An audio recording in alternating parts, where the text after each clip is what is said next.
السلام عليكم ورحمة الله، مرحبا بكم معايا في فيديو جديد. وصفتنا اليوم عسل منزلي ناجح صالح لجميع المعسلات الرمضانية، وغنشاركو معاكم بجوج ديال الطرق مختلفة وشنو الفرق بين الطريقة الأولى والثانية. ونحضروا معاكم أيضا بالسكر ديال القالب وبالسكر سنيدة، وغادي نعطيكم جميع الاسرار ديال النجاح ديال العسل، ونعطيكم ايضا شنو هما الاسباب اللي كيخلي العسل يتشمع معاكم، كيتسكر من بعد ما كنعسلو فيه المعسلات ديالنا كنلقاوه تسكر، ولا كاين اللي كتخليه الليله الاخرى تلقاه رجع سكر. نعطيكم جميع الاسرار باش ينجح معكم ان شاء الله. نبداو على بركه الله. غادي نحتاجو سكر قالب اللي كيكون الوزن ديالو 2 كيلو، وخديت كوكوط وقطعت داك السكر هكا باش يسهل عليا الخدمه ديالو ويذوب عندي بسرعه. وخديت اطرو ديال الماء اللي يكون سخون، طيبته حتى كيولي غليان، وكبيته على السكر كيذوب عندنا بسرعه، كيسهل علينا الخدمه. هنا خديت واحد الحامضه قطعتها شرائح وحزولت لها دوك العظيمات كاملين باش ما يبرزطوناش من بعد في العسل، يجينا واحد العسل اللي نقي ومزيان. وبالنسبه للحامض راه ضروري، ماشي شي اخت ما يتوفرش لها الحامض وتقول ندير بلا حامض، راه ماشي مشكل. الحامض ضروري، من بين الاسباب اللي تيخلي العسل يجي معنا ناجح وما تيخليش يتسكر هو الحامض. وكاين اسباب اخرى غنذكرها معكم في الفيديو، ولكن الحامض راه ضروري. ما تستغناوش على الحامض في العسل نهائيا، ما حتى شي حاجه ما كتعوض لينا الحامض. كنخلط مزيان حتى تيبدا تيذوب داك السكر، وغنخليه على جنب تقريبا واحد المده ديال 10 دقائق. وهنا غنحضر معكم العسل بالسنيده.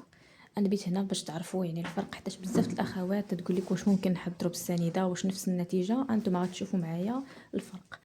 نفس الطريقه الاولى، غندير السكر في هاد الطنجره هادي، وغنضيف عليه نفس العبار. دائما 2 كيلو السكر كنديروا معاها اطرو ديال الماء يكون غليان، وعندي حامضه اللي قطعتها هكا دوائر. ودائما تنحيدوا دوك العظيمات حتى تيجيو في العسل، من بعد كيبرزطوا خصكم تصفيوهم، وعويد ديال القرفه للتنسيم. ممكن انكم تضيفوا هكا الباديان. انا بالنسبه للمعسلات كنفضل نكتفي هكا بالحامض والقرفه. بالنسبه اللي بغيتو تحضروا هذا العسل وتستعملوه هكا استعمال يومي، بالنسبه مع البغرير ولا مع مع الفطائر ديالكم، ممكن تاخدوا واحد الكموسه وديروا فيها الاعشاب المنسمه، مثلا الزعتر، الباديان، بزاف ديال الاعشاب، ديروهم في كموسه وديروهم في العسل، راه كيزيدوا كيعطوا واحد المذاق زوين. بالنسبه للمعسلات كنكتفيو بالحامض والقرفه باش ما يجيناش واحد المذاق اللي يغير لنا داك الطعم ديال المعسلات اللي غنديرو. كنحركو مزيان حتى كنحس بداك السكر داب. وهنا انا درتهم فوق البوطه تكون مجهده، ومن بعد فاش تيبان ليا كنبقى نحرك فاش تتبان ليا العسل ديالي بدا تيغلي، تنقص البوطه تنخليها مهيله. ما تجهدوش البوطه، ماشي تقولوا لا راه تجهدوا البوطه يبان لكم العسل ديالكم خدا اللون ولكن يكون ما طيبش. خليو البوطه منقوصه، خصو ياخد وقته في الطياب، يطيب على خاطرو. تنخليو البوطه نار مهيله. بالنسبه للعسل اللي حضرت معكم بالقالب في الكوكوط، غادي نسد عليه من بعد ما بان ليا تيغلي، غنسد غندير الصفاره، وغادي نخليه مده ديال 45 دقيقه. من بعد ما كنسدو الكوكوط وكنديروا الصفاره كنقصوا البوطه وكنحسبوا المده ديال 45 دقيقه. بالنسبه للعسل اللي حضرت بالسنيده، راه غادي نخليه راه هكا. ممكن انكم ما تستعملوش الكوكوط، غير بالنسبه الا بغيتو تاخذوا الوقت بالضبط ديروها بطريقه الكوكوط. انا راه تنعرف العسل فاش طاب تنخليه هكا في الطنجره، كنبقى ندور وكنحرك. تقريبا هذا اللي في الطنجره خدا معايا نفس التوقيت اللي في الكوكوط، ما كاينش فرق. بحال انا حسبت 45 دقيقه حتى ل 50 دقيقه، طفيت عليهم بجوج كانوا وجدوا تقريبا في نفس الوقت. انا هنا تنبقى ندور وتنحرك فيه حتى كيبان لي خدا اللون وطاب.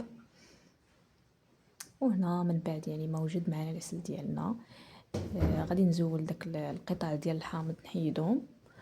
هنا العسل راه تيبان لكم خفيف، ولكن من بعد ما تيبات ليله كامله عاد تيبان لكم القوام ديالو واش خاصو يعاود يزيد يعقاد ولا بركه عليه. انا بالنسبه ليا كندير واحد الطريقه باش نعرف العسل واش في الطقوليه اللي بغيت. كناخذ واحد الجبانيه صغيره كندير فيها واحد الكميه قليله ديال العسل، وكنديرها في الثلاجه. الثلاجه تبرد واحد شويه، واحد ربع ساعه حتى يبرد العسل مزيان، وكنبقى نجرب. بان ليا العسل خفيف كنعاود نشعل عليه البوطه وكنخليه حتى يغلي وكنطفي، غير كيغلي وكنطفي. بان ليا يعني هو هذاك راه تنحبس. وهنا من بعد ما بات ليله كامله، هذا هو العسل ديال القالب. تشوفوا ما شاء الله يعني اللون كيفاش كيجي رائع. بالنسبه لهذا ديال القالب انا خليته خفيف شويه حيتاش بغيت نستعمله في البريوات وفي بوشنيخه. بالنسبه للبريوات بوشنيخه مقروط راه كيبغيو العسل يكون في هذا القوام هذا اللي كتشوفوه في الصوره، ما يكونش ثقيل بزاف، يعني يكون عسل عاقد زوين ولكن ما يكونش ثقيل. بالعكس يعني ماشي بحال الشباكيه اللي كتبغي العسل يكون ثقيل. يعني الشباكيه اللي درنا لها هذا العسل الخفيف راه كينزل عليها بسرعه وتتنشف وما تتبقاش زوينه. غنوريكم النتيجه ديال العسل الثاني. هذا هو اللي غادي نستعمل ان شاء الله للشباكيه. نتوما تشوفوا القوام ديالو كيبان لكم ثقيل، يعني باش كيبقى شاد في الشباكيه ما كينزلش عليها، تيجي رائع. فيديو ان شاء الله الجاي غنحضر معكم الشباكيه وتشوفوا الطريقه ديالها.